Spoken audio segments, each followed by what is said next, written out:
Elevated highway പ്രായോഗികമല്ലെന്ന് കേന്ദ്ര സർക്കാർ അറിയിച്ചതായി മുഖ്യമന്ത്രി. ഭൂമി ഏറ്റെടുക്കലിനുള്ള നഷ്ടപരിഹാര തുക കേരളത്തിൽ കൂടുതലാണെന്ന് കേന്ദ്രമന്ത്രി നിതിൻ ഗഡ്കരി. നഷ്ടപരിഹാര തുകയുടെ കാര്യത്തിൽ ഒരു വിട്ടുവീഴ്ചയുമില്ലെന്ന് കേന്ദ്രത്തെ അറിയിച്ചതായും മുഖ്യമന്ത്രി പറഞ്ഞു. പിന്നെ ചിലര് ഈ നമ്മുടെ സ്വപ്നത്തിൽ ധാരാളം കാര്യങ്ങൾ കാണുമല്ലോ. ഇതിനാണ് ഈ ഭൂമിയിലൂടെ തന്നെ പോകുന്നു, നേരെ മേലെ പാലം കെട്ടിപ്പോയാൽ പോരെ, അപ്പോൾ എലിവേറ്റർ പോരെ എന്ന് ചിന്തിക്കുന്നവർ. ഞങ്ങളൊന്നും പറഞ്ഞില്ല, പക്ഷെ ആ ചർച്ചയിൽ അദ്ദേഹം പറഞ്ഞു ഇതിന് പുറപ്പെട്ടാൽ 140 കോടി രൂപയാണ് ഒരു കിലോമീറ്ററിന് വേണ്ടി. അതൊന്നും നമുക്ക് സാധിക്കുന്ന കാര്യമല്ല. ഒരു ചർച്ചയിൽ പല കാര്യങ്ങൾ വരുമല്ലോ, അന്നേരം അദ്ദേഹം പറഞ്ഞ കാര്യമാണ്. ഇതാണ് ഇന്ത്യ ഗവൺമെൻറ് സമീപനം. നാഷണൽ ഹൈവേ എന്നത് കേന്ദ്ര ഗവൺമെൻറ്റാണ് നിശ്ചയിക്കുന്നത്. നാഷണൽ ഹൈവേ അതോറിറ്റിയാണ് അതുമായി ബന്ധപ്പെട്ട മറ്റു കാര്യങ്ങൾ തീരുമാനിക്കേണ്ടത്. തീർച്ചയായും ഇതിൻ്റെ കൂടുതൽ വിശദാംശങ്ങളുമായി സന്തോഷ് ചേരുകയാണ്. സന്തോഷം, അതായത് ഈ കീഴാറ്റൂരിലടക്കം എലിവേറ്റഡ് ഹൈവേ വേണമെന്ന ആവശ്യം ഉയർന്നപ്പോൾ കേന്ദ്ര സർക്കാരാണ് അതിൻ്റെ കടക്കൽ കത്തിവെച്ചത് എന്നതാണ് മുഖ്യമന്ത്രി പറഞ്ഞതിൻ്റെ സാരം. എന്തൊക്കെയാണ് മുഖ്യമന്ത്രി പറഞ്ഞത്?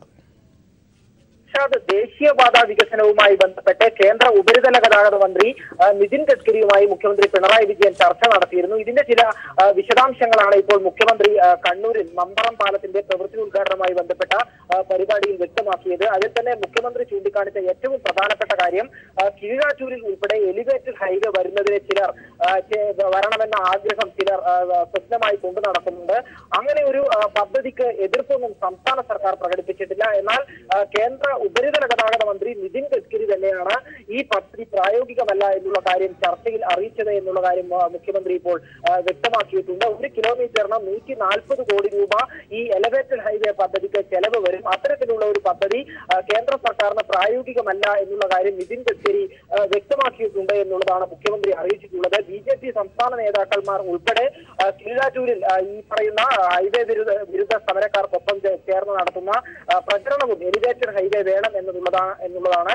എന്നാൽ ഇപ്പോൾ മുഖ്യമന്ത്രിയുടെ വാക്കുകളിൽ നിന്ന് വ്യക്തമാകുന്നത് കേന്ദ്ര സർക്കാർ തന്നെയാണ് ഇക്കാര്യം പ്രായോഗികമല്ല എന്ന് പറഞ്ഞ് തള്ളിക്കളഞ്ഞിട്ടുള്ളത് എന്നുള്ള കാര്യമാണ് മുഖ്യമന്ത്രി പറഞ്ഞിട്ടുള്ളത്. അതോടൊപ്പം തന്നെ സംസ്ഥാനത്തെ വികസനവുമായി ബന്ധപ്പെട്ട കാര്യങ്ങൾ, ദേശീയപാത വികസനവുമായി ബന്ധപ്പെട്ട് ഉയരുന്ന എതിർപ്പുകളെ സംബന്ധിച്ച് മുഖ്യമന്ത്രി സൂചിപ്പിക്കുകയുണ്ടായി. ഈ എതിർപ്പ് ഉയർത്തുന്നവർ പ്രധാനമായും മുഖ്യധാര രാഷ്ട്രീയ പാർട്ടികളല്ല, മറിച്ച് ചില താല്പര്യങ്ങൾ കൊണ്ടു നടക്കുന്ന ചില പ്രത്യേക സംഘടനകളാണ്. എന്നാൽ അതിനെക്കുറിച്ചുള്ള വിശദാംശങ്ങളിലേക്ക് ഇപ്പോൾ കടക്കുന്നില്ലെന്ന് മുഖ്യമന്ത്രി ചൂണ്ടിക്കാണിച്ചു. ഏതെല്ലാം തരത്തിലുള്ള എതിർപ്പ് ഉയർന്നു കഴിഞ്ഞാലും വികസന പ്രവർത്തനങ്ങളിൽ നിന്ന് പിന്നോട്ട് പോകില്ല എന്നുള്ളതാണ് സർക്കാരിന്റെ നിലപാട്. വികസനം വേണം, നമ്മുടെ ഇപ്പോഴത്തെ തലമുറക്കല്ല വരുന്ന തലമുറയ്ക്ക് വേണ്ടി നല്ല പശ്ചാത്തല സൗകര്യമുള്ള ഒരു നാടിനെ വിട്ടു നൽകുക എന്നുള്ളതാണ് പ്രതിബദ്ധതയുള്ള ഒരു സർക്കാരിന്റെ ചുമതല. ആ ചുമതലയാണ് ഇടതുപക്ഷ സർക്കാർ ഇപ്പോൾ നടപ്പാക്കിക്കൊണ്ടിരിക്കുകയും ചെയ്യുന്നത്. ഇടതുപക്ഷത്തിന്റെ തിരഞ്ഞെടുപ്പ് പ്രകടന പത്രികയിൽ തന്നെ ദേശീയപാത വികസനം പൂർത്തിയാക്കും എന്നുള്ള കാര്യം ഉറപ്പ് നൽകിയിരുന്നു. ആ കാര്യത്തിന് അതിന്റെ പ്രവൃത്തികളാണ് ഇപ്പോൾ പുരോഗമിച്ചുകൊണ്ടിരിക്കുന്നത്. മറ്റൊരു പ്രധാനപ്പെട്ട കാര്യം, സർക്കാരിന്റെ ഉത്തരവാദിത്വം എന്ന് പറഞ്ഞാൽ ഈ ഭൂമി നഷ്ടപ്പെടുന്നവർക്ക് മാന്യമായ നഷ്ടപരിഹാരം നേടിക്കൊടുക്കുകയും അവരുടെ പുനരധിവാസ പ്രവർത്തനങ്ങൾ പൂർത്തീകരിക്കുകയും ചെയ്യുക എന്നുള്ളതാണ്. അക്കാര്യത്തിന് മുന്തിയ പരിഗണന നൽകിക്കൊണ്ടാണ് സർക്കാർ മുന്നോട്ട് പോകുന്നത്. മാർക്കറ്റ് വില അനുസരിച്ചുള്ള ഏറ്റവും ഉയർന്ന തുക ഭൂമി നഷ്ടപ്പെടുന്നവർക്ക് നേടിക്കൊടുക്കാനാണ് സംസ്ഥാന സർക്കാർ ശ്രമിച്ചുകൊണ്ടിരിക്കുന്നത്. എന്നാൽ കേന്ദ്ര സർക്കാരിനുള്ളത് മറ്റൊരു നിലപാടാണ്. ഈ കേരളത്തിൽ ഭൂമി ഏറ്റെടുക്കുന്നതിന് ചിലവാകുന്ന തുക വളരെ കൂടുതലാണ് എന്നുള്ള ഒരു അഭിപ്രായമാണ് കേന്ദ്ര സർക്കാരിനുള്ളത്. നിതിൻ ഗഡ്കരി തന്നെ ഈ കാര്യം വ്യക്തമാക്കുകയും ചെയ്തിട്ടുണ്ട്. പക്ഷേ നഷ്ടപരിഹാര തുക കുറക്കുന്ന കാര്യത്തിൽ ഒരു തരത്തിലുള്ള വിട്ടുവീഴ്ചയ്ക്കും തയ്യാറല്ല എന്ന് സംസ്ഥാന സർക്കാർ അറിയിച്ചിട്ടുണ്ട്. നിലവിലെ വില തന്നെ ഈ ഭൂമി നഷ്ടപ്പെടുന്നവർക്ക് നൽകേണ്ടതുണ്ട്. അതുകൊണ്ട് സംസ്ഥാന സർക്കാർ ഈ കാര്യം നിതിൻ ഗഡ്കരിയോട് വളരെ കൃത്യമായി തന്നെ ഉറപ്പായി തന്നെ പറഞ്ഞ കാര്യമാണ്. ഈ ദേശീയപാത വികസനവുമായി ബന്ധപ്പെട്ട ഭൂമി ഏറ്റെടുക്കലിന് വില നൽകുമ്പോൾ, നഷ്ടപരിഹാരം നൽകുമ്പോൾ അത് കുറക്കാൻ കഴിയില്ല എന്നുള്ള കാര്യം അസന്നിഗ്ധമായി തന്നെ സംസ്ഥാന സർക്കാർ നിതിൻ ഗഡ്കരിയെ അറിയിക്കുകയും ചെയ്തിട്ടുണ്ട്. ഏതായാലും ഇത്തരത്തിൽ ഈ വികസന പ്രവർത്തനങ്ങൾക്ക് എതിര് നിൽക്കുന്നത് മുഖ്യധാര രാഷ്ട്രീയ പാർട്ടികളല്ല എന്നുള്ളതും ശ്രദ്ധേയമാണ്. വികസനം നാടിന്റെ ഈ ജനങ്ങൾക്ക് വേണ്ടിയുള്ളതാണ് വികസനം. അതിന് ആവശ്യമായ നടപടികളാണ് സംസ്ഥാന സർക്കാർ തുടരുന്നതെന്നും പിണറായി വിജയൻ. ശരി, സന്തോഷ് എം ആണ് വിവരങ്ങൾ നൽകിയത്. മറ്റൊരു വാർത്തയിലേക്ക്. 65ാമത് ദേശീയ ചലച്ചിത്ര പുരസ്കാരങ്ങൾ പ്രഖ്യാപിച്ചു. മലയാളത്തിന് 10 പുരസ്കാരങ്ങൾ. ജയരാജ് മികച്ച സംവിധായകൻ, ഫഹദ് ഫാസിൽ മികച്ച സഹനടൻ, അകാലത്തിൽ അന്തരിച്ച ശ്രീദേവിയാണ് മികച്ച നടി. അസാമീസ് ചിത്രം വില്ലേജ് റോക്ക് സ്റ്റാർ മികച്ച സിനിമ, മികച്ച മലയാള ചിത്രം ദിലീഷ് പോത്തൻ്റെ തൊണ്ടി മുതലും ദൃക്സാക്ഷിയും. ടേക്ക് ഓഫിനും നടി പാർവതിക്കും പ്രത്യേക ജൂറി പരാമർശങ്ങൾ. വിവരങ്ങളും വിശദാംശങ്ങളുമായി സന്തോഷ് സലിംഗ് ചേരുന്നു. സന്തോഷ്, മലയാള തിളക്കമുള്ള ഒരു അവാർഡ് പ്രഖ്യാപനമാണ് നമ്മൾ കേട്ടത്. എന്തൊക്കെയാണ് അതിൻ്റെ കൂടുതൽ വിശദാംശങ്ങൾ? ജിംഷാദ്, സിനിമയുടെ സമസ്ത മേഖലകളിലും നേട്ടം കൈവരിക്കാൻ കഴിഞ്ഞു എന്നതാണ് ഇപ്രാവശ്യം മലയാളത്തിനെ എടുത്തു പറയേണ്ട ഒരു പ്രത്യേകത എന്ന് പറയാവുന്നത്. മികച്ച സഹനടൻ, മികച്ച മലയാള സിനിമ, മികച്ച സഹനടൻ, മികച്ച തിരക്കഥ, മികച്ച അപലംബിത തിരക്കഥ തുടങ്ങി എല്ലാ വിഭാഗങ്ങളിലും മലയാള ചിത്രങ്ങൾക്ക് പുരസ്കാരം നേടാൻ കഴിഞ്ഞു. തൊണ്ടി മുതലും ദൃക്സാക്ഷിയും ഭയാനകം എന്നീ 2 ചിത്രങ്ങൾ പുരസ്കാരങ്ങൾ വാരിക്കൂട്ടി. മികച്ച സഹനടനായി ഈ തൊണ്ടി മുതലും ദൃക്സാക്ഷിയിലെയും അഭിനയ മികവ് പുലർത്തിയ ഭഗത് ഭാസിൽ അർഹനായി. അദ്ദേഹം വിസ്മയിക്കുന്ന അഭിനയം കാഴ്ചവെച്ചു എന്നാണ് ജൂറി ചെയർമാൻ വ്യക്തമാക്കിയത്. കൂടാതെ മികച്ച തിരക്കഥയ്ക്കുള്ള പുരസ്കാരം തൊണ്ടി മുതലും ദൃക്സാക്ഷി നേടി. അതേസമയം മികച്ച അപലംബിത തിരക്കഥയ്ക്കുള്ള പുരസ്കാരം ഭയാനകത്തിലൂടെ ജയരാജൻ നേടി.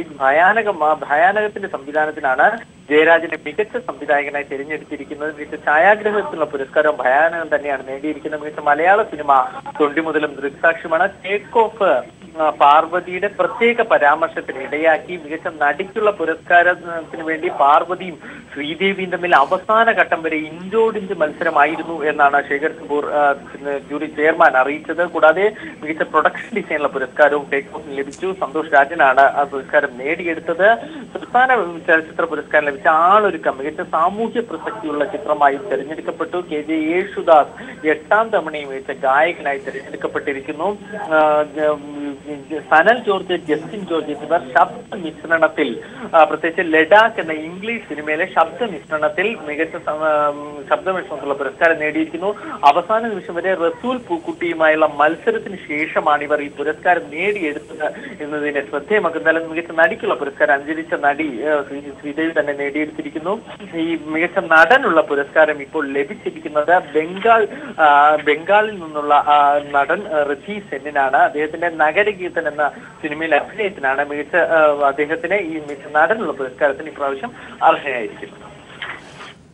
ശരി, സന്തോഷ് സർലിംഗാണ് വിവരങ്ങൾ നൽകിയത്. സിനിമാ ലോകത്തിന് സന്തോഷവും അഭിമാനവുമായ ദേശീയ ചലച്ചിത്ര പുരസ്കാര പ്രഖ്യാപനം നടന്നപ്പോൾ ബോളിവുഡിൻ്റെ എക്കാലത്തെയും നക്ഷത്രം ശ്രീദേവിക്ക് മരണാനന്തര ബഹുമതിയാവുകയാണ് ദേശീയ അവാർഡ്. മോം എന്ന ചിത്രത്തിലെ തിളക്കമാർന്ന അഭിനയമാണ് ശ്രീദേവിയെ ഇത്തവണത്തെ മികച്ച നടിക്കുള്ള പുരസ്കാരത്തിന് അർഹയാക്കിയത്. गलत और बहुत गलत में से चुनना हो तो आप क्या चुनेंगे?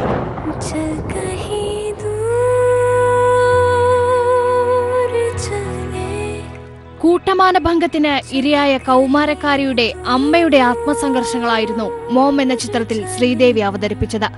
രണ്ടാനമ്മ കഥാപാത്രങ്ങളുടെ സ്ഥിരം ശൈലികളിൽ നിന്നും വ്യത്യസ്തമായി ഭർത്താവിന്റെ മകളെ ജീവനതുല്യം സ്നേഹിക്കുന്ന അമ്മ. മോമിലെ ബയോളജി അധ്യാപികയായ ദേവകി ശ്രീദേവിയുടെ അവസാന കഥാപാത്രം കൂടിയായിരുന്നു. तारीफ हजम नहीं होती है आपको? अरे पिछली बार जब मैं हैंडसम लगा था ना, 40,000 का फोन खरीद के देना पड़ा था.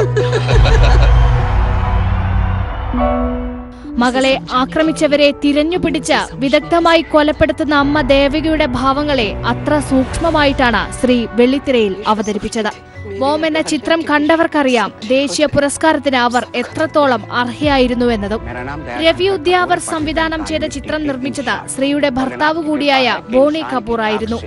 മരണശേഷം ശ്രീദേവിയെ തേടി പുരസ്കാരം എത്തുമ്പോൾ ഇന്ത്യൻ സിനിമയിലെ മികച്ച നടിക്കുള്ള ആദരവ് കൂടിയായി മാറുകയാണ്. പത്മശ്രീ ഉൾപ്പെടെ നിരവധി പുരസ്കാരങ്ങൾ ലഭിച്ചിട്ടുണ്ടെങ്കിലും ശ്രീദേവിക്ക് ലഭിക്കുന്ന ആദ്യത്തെ ദേശീയ പുരസ്കാരമാണ് ഇത്തവണത്തേതെന്നും മറ്റൊരു പ്രത്യേകതയാണ്. This is your last chance.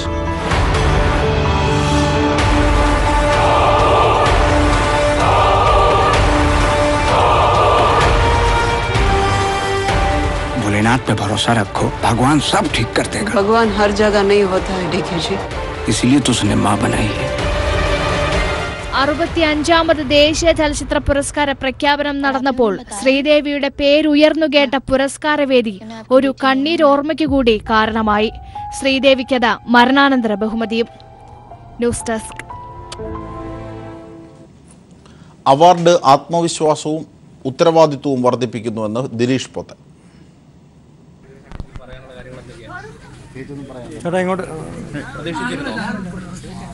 ഇപ്പം അവാർഡിന് സിനിമ പരിഗണിക്കും എന്ന് പ്രതീക്ഷിക്കുന്നു. പരിഗണിക്കും, അവാർഡ് ലഭിക്കുമല്ലോ എന്ന് നമുക്ക് പറയാൻ പറ്റും. തീർച്ചയായിട്ടും രണ്ടാമത്തെ പ്രാവശ്യമാണ്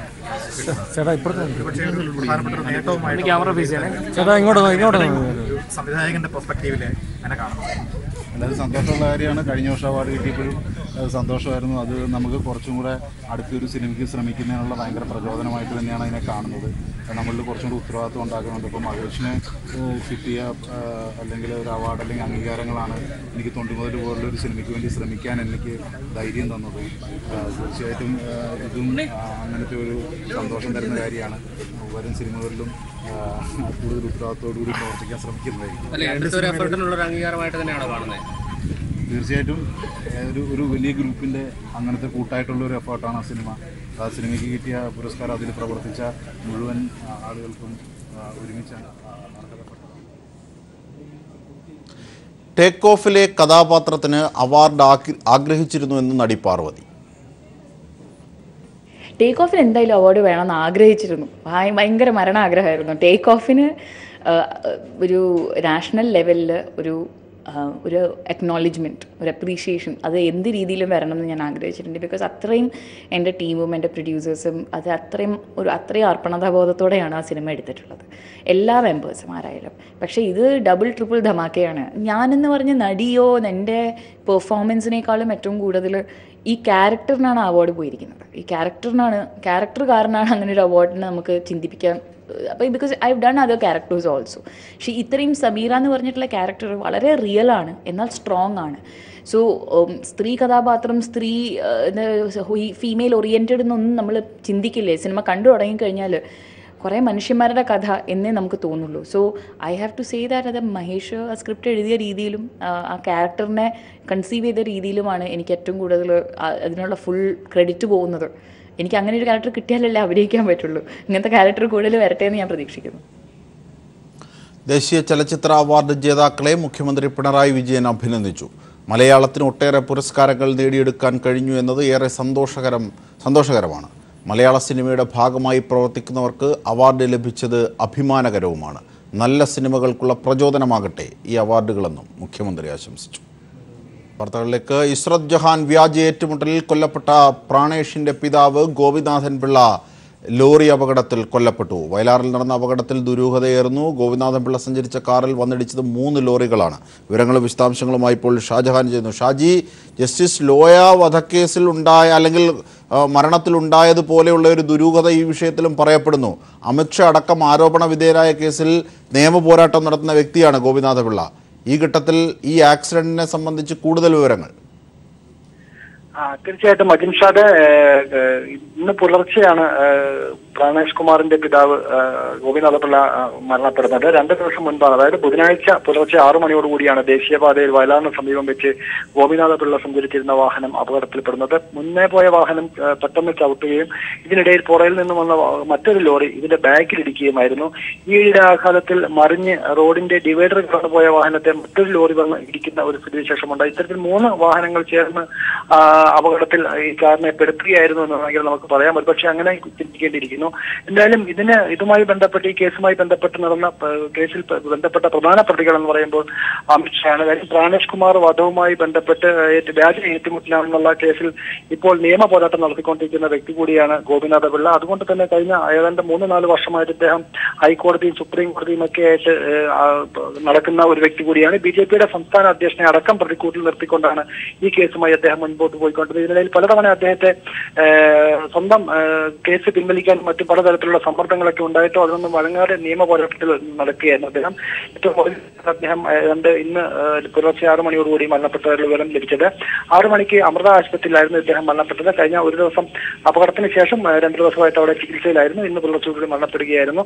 മൃതദേഹം ഇപ്പോൾ പോസ്റ്റ്മോർട്ടത്തിന് ശേഷം ബന്ധുക്കൾക്ക് വിട്ടുകൊടുത്തു. നാളെ രാവിലെ 11 മണിയോടുകൂടിയായിരിക്കും മാവേലിക്കരയിലെ അദ്ദേഹത്തിന്റെ വീട്ടുവളപ്പിൽ സംസ്കാര ചടങ്ങുകൾ നടക്കുക. ശരി ഷാജിയാണ് വിവരങ്ങൾ നൽകിയത്. വയലാറിലെ അപകടത്തിന് ദൃക്സാക്ഷികളായവരുടെ വാക്കുകളിലേക്ക് കൂടി. 6:15 കൂടിയാണ് സംഭവം നടക്കുന്നത്. രാവിലെ 6:15 ഇത് തെക്കുന്ന വരിയായിരുന്നു. ഞാൻ അവിടെ നിന്ന് ഇങ്ങോട്ട് വണ്ടിയാൽ ഈ ഇങ്ങ് വരിയായിരുന്നു. വന്ന കൂട്ടത്തിലാണ് ഈ വണ്ടി അവിടെ നിന്ന് തട്ടി. ഏത് വണ്ടിയാണ് തട്ടിയെന്ന് നമ്മൾ കണ്ടില്ല. വേറെ ഒരു കുട്ടി മനസ്സ് ഇതിനോട് ചേർന്നിങ്ങ് വന്ന് വണ്ടി ഇങ്ങോട്ട് പെട്ടെന്ന് പറന്ന് വരുമ്പോൾ എനിക്ക് തോന്നുന്നത് ബ്രേക്കിന് പകരം പുള്ളി ആക്സിലേറ്ററിലായിരിക്കും കാല് വെച്ചിട്ടുള്ളത്. പറന്നാണ് ഇങ്ങോട്ട് വന്നിരിക്കുന്നത്. വന്ന് വരികയും മടക്കുന്നു വന്ന ലോറി ഇടിക്കുകയായിരുന്നു. ഇരിക്കുന്ന കൂട്ടത്തിലാണ് ഞങ്ങൾ വന്ന്. പക്ഷേ വടക്കുന്ന് വന്ന വണ്ടി അത് സ്ലോ ആയിരുന്നു കേട്ടോ. നേരെ മറിച്ചൊരു സൂപ്പർ ഫാസ്റ്റോ അല്ലെങ്കിൽ വേറെ എന്തെങ്കിലും കണ്ടെയ്നറോ ആയിരുന്നെങ്കിൽ ഇതിലും വലിയൊരു അപകടം നടന്നേനെ. ഏത് വണ്ടി? ഇടിച്ച വണ്ടി ഒരെണ്ണം ഉണ്ടായിരുന്നത് ഡിവൈഡറിൻ്റെ നടുക്ക് സെൻറ്റർ കിടക്കുന്നു. ഇത് കയറി കിടക്കുന്നു. മറ്റത് വിട്ടുപോയി. ഏതാണെന്ന് നമുക്കറിയില്ല. ഇടിച്ച വണ്ടി അറിയത്തില്ല. ഇല്ല. വാർത്തകളിലേക്ക്. കിട്ടാക്കടം തിരിച്ചുപിടിക്കാൻ കേരള ഫിനാൻഷ്യൽ കോർപ്പറേഷനിൽ മെയ് 8-ന് അദാലത്ത് സംഘടിപ്പിക്കുമെന്ന് ധനമന്ത്രി ഡോക്ടർ തോമസ് ഐസക്. വർഷങ്ങളായി കുടിശ്ശിക ഉള്ളവർക്ക് അവസരം പ്രയോജനപ്പെടുത്തി കുറഞ്ഞ പലിശയിൽ വായ്പ തിരിച്ചടയ്ക്കാനുള്ള അവസരമാണ് കോർപ്പറേഷൻ നൽകിയിരിക്കുന്നതെന്നും മന്ത്രി തിരുവനന്തപുരത്ത് പറഞ്ഞു. കഴിഞ്ഞ 2 വർഷം കൊണ്ട് കോർപ്പറേഷൻ്റെ നിഷ്ക്രിയ ആസ്തി 8% കുറയ്ക്കാൻ കഴിഞ്ഞുവെന്നും മന്ത്രി അറിയിച്ചു. KFCയെ കൂടുതൽ ലാഭത്തിലാക്കുന്നതിനുള്ള ശക്തമായ നടപടികളാണ് സർക്കാർ സ്വീകരിച്ചു വരുന്നത്. 700 കോടി രൂപയാണ് കിട്ടാക്കടം പിരിഞ്ഞു കിട്ടാനുള്ളത്. ഇത് പിരിച്ചെടുക്കാൻ കോർപ്പറേഷൻ ഉദാര സമീപനം സ്വീകരിക്കുകയാണ്. 20 ലക്ഷം രൂപ വരെ കുടിശ്ശികയുള്ളവർക്ക് 9.5% പലിശയിലും 50 ലക്ഷം രൂപ വരെ വായ്പാ കുടിശ്ശികയുള്ളവർക്ക് 10% പലിശയിലും പണം തിരികെ അടയ്ക്കാം. നേരത്തെ ഇത് 16% പലിശ. KFCയുടെ 16 ശാഖകളിൽ അദാലത്തിനുള്ള അപേക്ഷ സമർപ്പിക്കാം. അതിൽ 8-ാം തീയതി വളരെ ലിബറലായിട്ടുള്ള ഒരു വൺ ടൈം സെറ്റിൽമെൻറ്റ് നടത്തുകയാണ്. ഇപ്പം തന്നെ 100 പേര് സെറ്റിൽമെൻറ്റ് അപേക്ഷിച്ചു കഴിഞ്ഞു. ഒരു 250 പേരെങ്കിലും ഉണ്ടാവുമെന്നാണ് ഞങ്ങൾ കരുതുന്നത്. അപ്പോൾ ഇങ്ങനെ ഒരുപാട് ദീർഘത്തിൽ കുടിശ്ശികയായിട്ടൊക്കെ വന്നുള്ള ആളുകൾ ഈ സന്ദർഭം ഉപയോഗിച്ച് 8-ാം തീയതി നടക്കുന്ന അദാലത്തിൽ പങ്കെടുത്ത് അവരുടെ ഈ ബാധ്യതകളിൽ നിന്ന് ഒഴിവാകാം. 2018-2019 1200 കോടി രൂപ വായ്പ നൽകാനാണ് KFC ലക്ഷ്യം വയ്ക്കുന്നത്. വായ്പാ നടപടിക്രമങ്ങൾ 7 ദിവസത്തിനകം പൂർത്തിയാക്കാൻ നിർദ്ദേശം നൽകിയിട്ടുണ്ടെന്നും മന്ത്രി അറിയിച്ചു. 724 കോടിയുടെ വായ്പയാണ് കഴിഞ്ഞ സാമ്പത്തിക വർഷം KFC നൽകിയത്. KFCയുടെ പുതിയ വെബ്സൈറ്റിന്റെ ഉദ്ഘാടനവും മന്ത്രി നിർവഹിച്ചു. www.onlinekfc.org എന്നതാണ് പുതിയ വിലാസം. News bureau, Thiruvananthapuram. Varappuzha custody മരണത്തിൽ മൊഴി മാറ്റാൻ ഇടപെട്ടു എന്ന വാർത്ത വ്യാജമെന്ന് ഏരിയ കമ്മിറ്റി അംഗം ഡെന്നി. പീപ്പിൾ ടിവിയോടാണ് ഡെന്നി ഇക്കാര്യം പറഞ്ഞത്. ഞാൻ ഇടപെട്ടിട്ടില്ല, മൊഴി മാറ്റാനും ഞാൻ ഇടപെട്ടിട്ടില്ല. അല്ല, പോലീസ് ഒരു കുറ്റകൃത്യം നടന്നാൽ പോലീസ് അതിൻ്റെ അന്വേഷണം നടത്തും, പ്രതികളെ കണ്ടെത്തും, അതിനാവശ്യമായ ദൃക്സാക്ഷികളെ സമീപിക്കും, അവരിൽ നിന്ന് മൊഴി ശേഖരിക്കും. അതെല്ലാം അതിൻ്റെ സ്വാഭാവികമായ നടപടിക്രമം മാത്രമാണ്. അതിനകത്ത് ഏതെങ്കിലും ഇടപെടലിൻ്റെ യാതൊരു ആവശ്യവും ഇവിടെ നിലവിലില്ല. വരാപ്പുഴയിൽ നടന്നത് കസ്റ്റഡി മരണമെന്ന് മനുഷ്യാവകാശ കമ്മീഷൻ ചെയർമാൻ P. മോഹൻദാസ്. ആരെയാണ് പ്രതിയാക്കേണ്ടതെന്ന് തർക്കമാണിപ്പോൾ നടക്കുന്നത്. പോലീസുകാർക്കെതിരെ കൊലക്കുറ്റത്തിന് കേസെടുക്കണം. ഈ കേസിൽ FIR ഇട്ടോ എന്ന് കമ്മീഷൻ പരിശോധിക്കുമെന്നും ചെയർമാൻ കൊച്ചിയിൽ പറഞ്ഞു. ഫുൾ പ്രൂഫ് എവിഡൻസായി Sreejith died while in custody of the police എന്നുള്ളത്. അപ്പോൾ പോലീസുകാരൻ പ്രതിയാണ്. ആരാണ് പോലീസ് പ്രതിയായിട്ട് വരേണ്ടതെന്നുള്ളതിനെ സംബന്ധിച്ച് തർക്കം നടക്കുന്നു. ആദ്യം 3 പോലീസുകാരെ മാത്രം സസ്പെൻഡ് ചെയ്തു. വീണ്ടും പ്രശ്നം ഇവിടം കൊണ്ട് തീരില്ല എന്ന് മനസ്സിലായപ്പോൾ ഒരു CI കൂടി പ്രതിയാണെന്നുള്ള രീതിയിൽ സസ്പെൻഷനായി. പക്ഷേ ആ കേസിൽ ഇതുവരെ FIR ഇട്ടതായിട്ട് ഒരു റിപ്പോർട്ട് ഇതുവരെ ഞങ്ങൾക്ക് ആർക്കും കിട്ടിയിട്ടില്ല. കസ്റ്റഡിയിൽ മരിച്ചു കഴിഞ്ഞാൽ അതിനൊരു FIR വേണമല്ലോ. അതിനൊരു FIR ഇതുവരെ വന്നതായിട്ട് കാണുന്നില്ല. അത് ഇനിയിപ്പോൾ പോലീസിൻ്റെ അടുത്ത നടപടി എന്താണെന്ന് നമ്മൾ നോക്കിക്കൊണ്ടിരിക്കുകയാണ്. തിരുവനന്തപുരത്ത് BJP കൗൺസിലറെ ആക്രമിച്ച സംഭവത്തിൽ CPIM-ന് പങ്കില്ലെന്ന് ജില്ലാ സെക്രട്ടറി ആനാവൂർ നാഗപ്പൻ പ്രസ്താവനയിൽ അറിയിച്ചു. സംഭവം CPIM-ന് മേൽ ആരോപിച്ച കുമ്മനം രാജശേഖരന്റെ പ്രസ്താവന അപലപനീയവും ജില്ലയിൽ സംഘർഷം സൃഷ്ടിക്കാനുള്ള ബോധപൂർവമായ ശ്രമത്തിൻ്റെയും ഭാഗമാണെന്ന് ആക്രമണത്തെ CPIM അപലപിക്കുന്നുവെന്നും പ്രസ്താവനയിൽ ആനാവൂർ അറിയിച്ചു.